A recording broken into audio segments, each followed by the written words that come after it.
Now we are going to focus on drawing the figure with a side view. So one major thing I want you to think about when you're drawing the body, especially from the side, is to understand the way that our spine works. When we first start drawing, we think of the spine as something that's straight.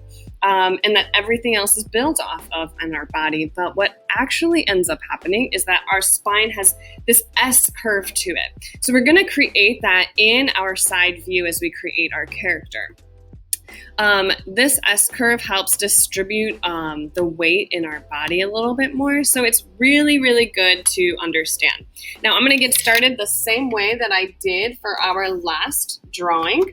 And that is by creating some boxes here that will be 8 inches long and divided in 8 squares. Because again, we can divide the body up by the height of our head, and our entire body is 8 head lengths long. It's weird to say, but good to know as we are creating characters. So we've got our 1-inch tall boxes, and we're going to start to create the body. So I am going to build the head off to the side a little bit and create my oval for our chin. So remember, we built the face off in our last drawing with 2 circles. So for our side view, we are also going to do the same, and this gives that idea of our entire face shape, so that we have it coming towards our chin. We've got the entire, skull created by these more simplified shapes. Again, drawing things, it's always easier if we simplify the shapes up. All right, so let's get our shoulders created here. A little bit blocky. So look at how they left a little bit of room there for the neck, okay? Blocking off some shapes for our torso and our navel.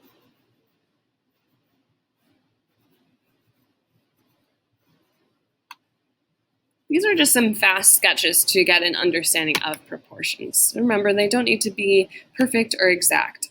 Now, this is where that spine curve is starting to come in. Instead of the hips being just straight below, we're really trying to start to understand that our spine is going to curve out. So making a little block for that. I know it kind of looks a little bit funny, but using that guideline to understand about how far over this curve is going to go. This is where we are creating that nice S curve to balance the body's weight out. You do not want a straight spine. So now we've got the upper thighs. Remember, those take up 2 boxes. And the knees are going to fall right onto that line there.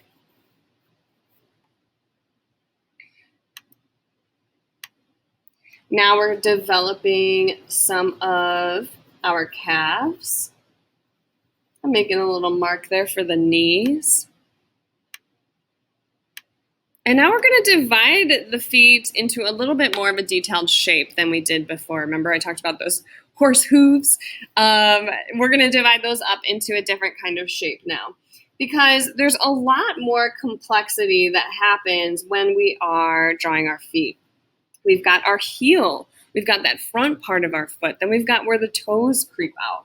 So creating a little bit of more of a basic shape to bring in that more complex shape that really exists in the foot.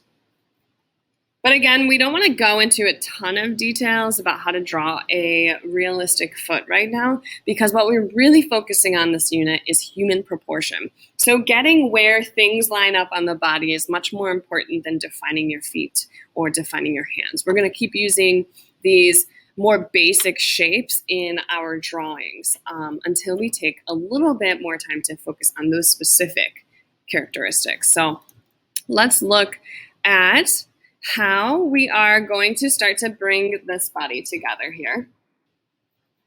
So we're attaching our neck.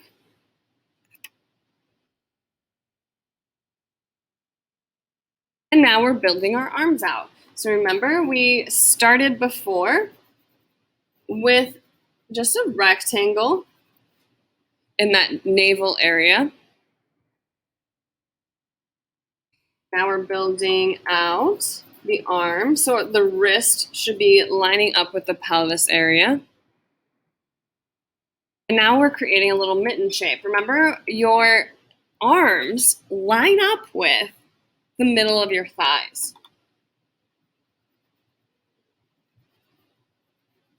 Just going to create a little mitten shape there for the hands. So there we are. Let's create our labels so that we can always use these to reference when we are doing our own drawings.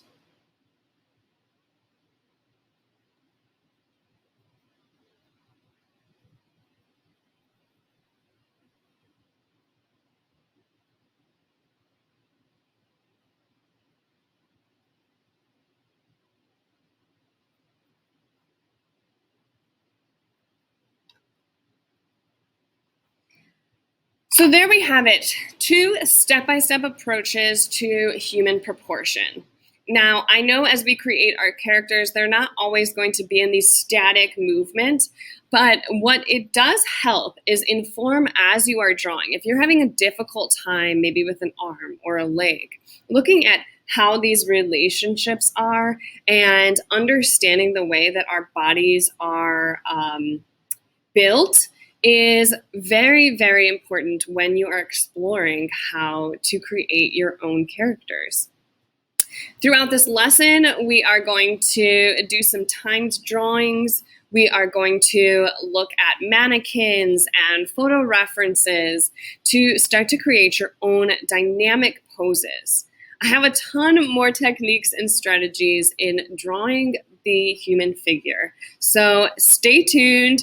Keep practicing, and I look forward to the art that you're going to create throughout this unit.